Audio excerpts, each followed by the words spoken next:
I'm Michelle Paver and welcome to the ReadingZone Bookclub.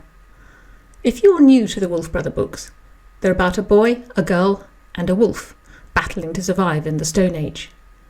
Torak is the best tracker in the forest. Renn, she's from the Raven clan. She's an amazing shot with a bow and arrow. And Wolf, well, he's a wolf. Parts of the story are told from his point of view, through his eyes and ears and nose. But the most important thing about these books is that they're adventures. I want them to be impossible to put down. Because the stories are set in the Stone Age, Torak and Renn are hunter-gatherers. That means that everything they need for survival, they've got to find or make from what's just around them in the forest. So, for instance, if they kill a reindeer, and they do kill animals to survive, they'll use all the parts of the animal. So they might make clothes out of the reindeer fur. This is a reindeer fur mitten, which I got in Arctic Canada. It's really warm. And it was made by an Inuit person using other bits of the animal to sew with. So he made bone needles, and for thread he used the sinew, which holds the animal's joints together. Of course, the antlers are also incredibly useful. This is a bit of reindeer antler.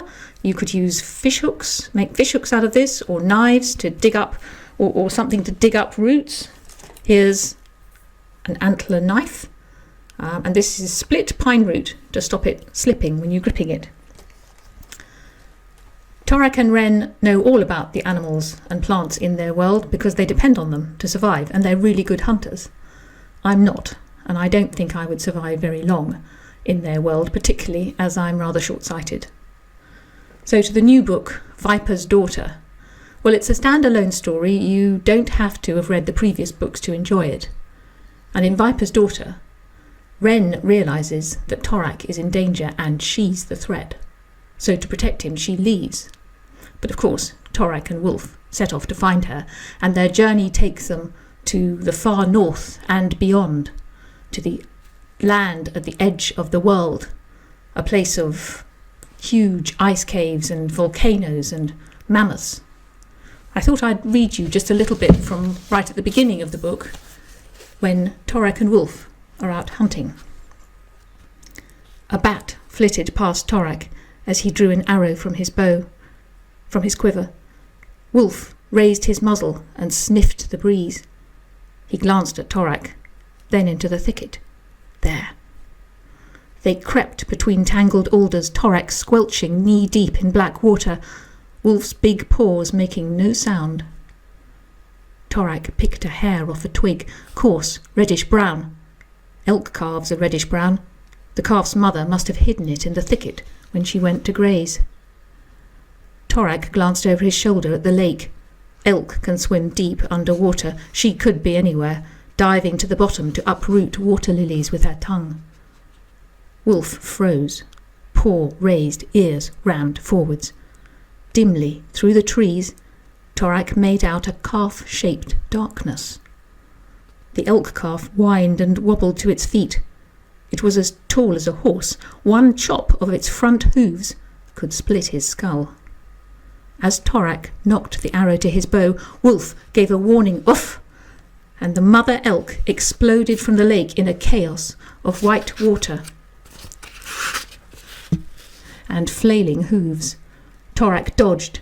She cracked a trunk by his head. Wolf leapt and sank his fangs into her pendulous nose. She swung him high. He clung on. Torak couldn't get a clean shot, couldn't risk hitting his pack brother. With a twist and a heave, the elk sent Wolf flying. He hit a tree with a yelp. Torak floundered towards him. Mother and calf had disappeared into the forest. The Wolf Brother books are adventure stories, as I've said. And to make you feel that you're living the adventure with Torak and Renn and Wolf, I try as much as I can to go where they go and do what they do. One of the most unforgettable experiences I had was when I was writing the second book, Spirit Walker, and I knew that for that story, Torak was going to be, at one point, in the water, in the sea, with some killer whales. So I thought I'd better do that too. I went to a very remote fjord in North Norway, in Arctic Norway, It's the second deepest fjord in Norway, and in the winter, at a certain time of the winter, several hundred killer whales, wild killer whales, descend on the fjord to feed on millions of tons of herrings. So I went there in a rubber dinghy with a guide, and of course it was winter, there was snow on the mountains, so the water was so cold that I couldn't have gone in a swimming suit. I'd have been dead in 2 minutes. So instead I was wearing a dry suit, and I had a snorkel. And filled with a little bit of apprehension, I slipped over the edge of the boat into the water, and I was floating face down. And at first I couldn't really see much except beautiful green light. The water was all beautiful and green and glowing, a little bit like the background here. And I thought, that's nice. And then I began to hear this whistling and clicking all around me. And that was the killer whales, the whole family of killer whales all around me, whistling and calling to each other. And the clicking was their echolocation, like bats or dolphins. They send out sound and it bounces off something, and that tells them that there are things there. And I thought, that's amazing, magical. But it's a bit of a shame I can't see a killer whale. And just then, a giant male killer whale swam directly beneath me, about maybe 20 feet. And he was moving incredibly fast, but I remember distinctly seeing his black and white markings and his big dorsal fin. And he was ignoring me. He knew I was there. I'm pretty sure he knew I was there because he was echolocating, clicking away. But I'm not a herring, so he was ignoring me. But it was the most magical experience. I'll never forget it. And I tried to get some of that feeling into the episode when Torak is in the water with the killer whale. So that's why I do the research, to make you feel that you're living the adventure with Torak and Renn and Wolf. Like I said, Viper's Daughter is an adventure, and much of it takes place in the edge of the world, a strange land of giant ice caves and volcanoes and mammoths. So to make it real, to make you, the reader, feel that you're actually living the adventure, I went there. I went to the remote islands of Haida Gwaii off the coast of Canada, and I talked to the Haida people, and I picked up some Native American medicine, including a rather strange one. We went into the rainforest and found these large slugs. They're called leopard slugs. They're about this big. And there's a cure for toothache, which I tried out. You lick the slug. And it worked. My mouth went numb.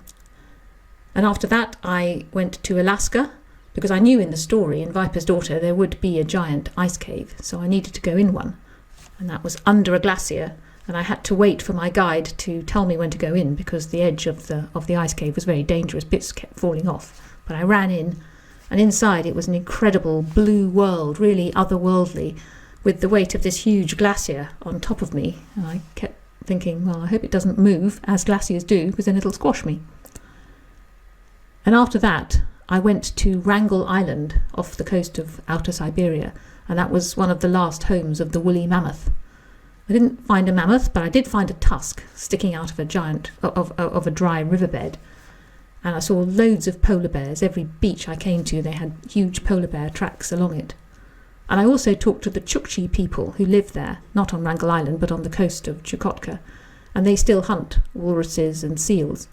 And traditionally, they used to give their children a really tough upbringing. Boys used to have to drag a walrus skull, which is enormous, up and down a hill to toughen them up. And a part of my travels, I also found something that I've been looking for years. And it's a pair of Inuit snow goggles made out of reindeer antler. Remember, I showed some reindeer antler in a previous video.